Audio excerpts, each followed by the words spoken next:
Good afternoon, people. Welcome to the Tactical Dad Podcast. I'm your host, Matthew Cook.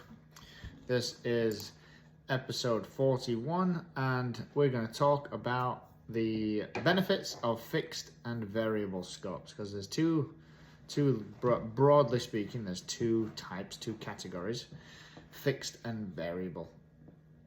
So, what is a fixed versus a variable optic? A fixed optic is a type of rifle scope or other sighting device that has a fixed magnification, meaning that the magnification cannot be adjusted.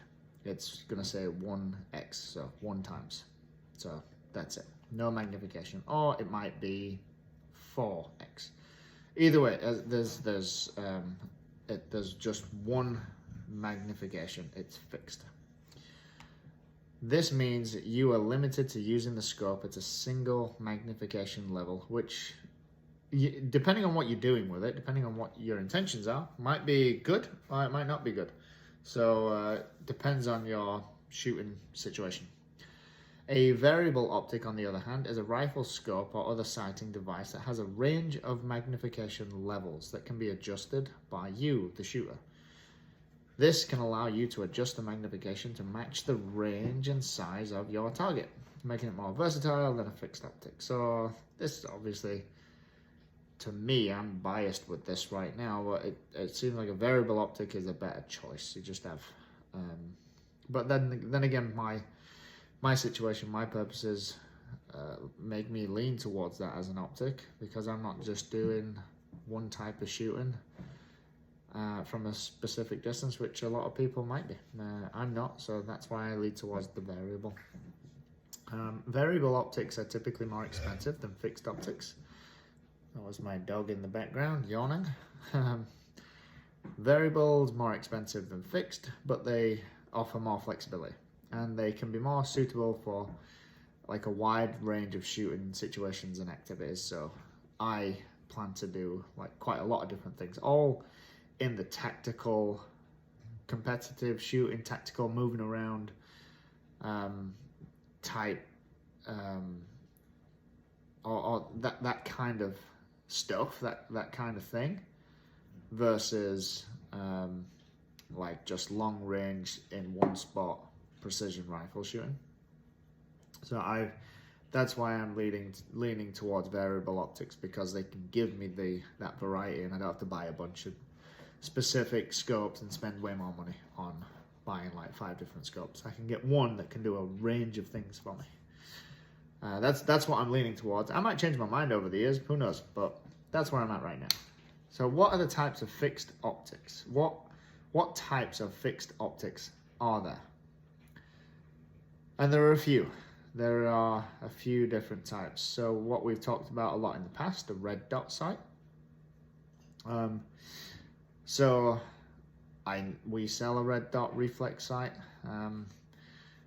If you are just doing like close up, short range, even short to medium range, a red dot's fine. These fixed options are fine. Red dot sights are simple, non-magnifying optics that use a red dot or a red reticle to help you aim. These are designed for fast target acquisition, which, let's be honest, all optics are to help you get on target. They're all there to help you acquire the target faster. Reflex sights. So reflex sights are similar to red dots, but they use a reticle that appears to be floating in front of the sight.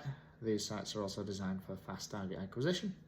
Holographic sights. These use a holographic reticle that appears to be suspended in midair rather than being projected onto the glass. So reflex sights and holographic, they're just like structurally different, made differently. Holographic are much more complex, whereas reflex are more simple in their structure and design. Iron sights are most basic, and they come most of the time fixed on your gun or your rifle. Most of the time, not all the time, but most of the time. So they're the fixed ones, and there might be a few more. These are just a few examples that are pretty common. So variable optics. What are the types of variable optics? And there are a few. I'm going to just name a few. There's probably more out there that I don't know about, and I'm sure people have their own opinions on categorizing these, but you've got, just from what I've looked through and what I have found, you've got rifle scopes, most common type of variable optic to use on rifles. These scopes use lenses and a reticle to help you aim accurately at longer ranges. Rifle scopes are available with a wide range of magnification levels, and from as low as 1 times to as high as 50 times or more, or 1x to 50x or more. Got variable power scopes. So variable power scopes are similar to rifle scopes, but they have a variable magnification that can be adjusted by you, the shooter. These scopes are pretty useful because they allow you to adjust the magnification to match like your range of targets, and like whatever the situation is for you at that particular moment, making them very versatile. Variable red dot sights. Variable red dot sights are a type of optic that combines the simplicity and fast target acquisition of a red dot sight, but with also the versatility of some variable magnification. These sights allow you to adjust the magnification to match the range of your target. It's the whole point of a variable optic, right? Variable power sights. Variable power sights. Basically, same as variable power scopes. They are similar to variable red dot sights, but they use a crosshair or another reticle instead of a red dot. These sights allow you to adjust the magnification to match your range of target. So, like running theme, these variable optics, they're all designed for you, the shooter, for the user, to adjust to your range of target or targets. So just overall more versatile, and that's what I found. They're just a lot more versatile. You've got the benefit of fast target acquisition, but you've also got the huge benefit of adjusting the magnification, which I think is pretty cool. So honestly, very similar to a low power variable optic, which we're going to talk more about specifically in another episode. We're going to try and keep these short, because no doubt this one's 7-8 minutes long. Let's have a look. Yep, 7 minutes long, so we can try and keep them short. That's all from me today, just outlining fixed versus, well, I said versus. It's not versus, really. Fixed and variable optics. And ultimately, it depends on what you're doing, what you want to do, and go from there. And then, you got to consider your budget as well. Like, I sometimes forget about that budget is a serious thing, because some of these optics can get up to the thousands of dollars, especially like the higher magnification ones. Geez, those things can go, I've seen $3,000, $4,000, $5,000 optics. And then you can get a red dot for $50. You can get a low power variable optic for a couple $100. Like I'm finding the like $250 to $500 range. But getting above that is like, I'll do it at some point, but it's hard to get my head around that. So these scopes, they can cost you a pretty penny, so it's worth digging into and learning about these differences in specifications and how they can tailor to what you intend to do with it.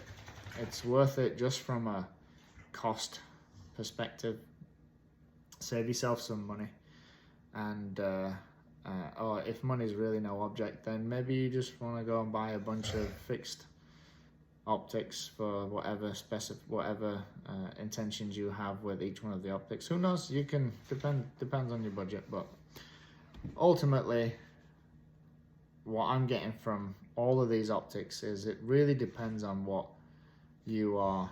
It really depends on your intention with it, and that's it.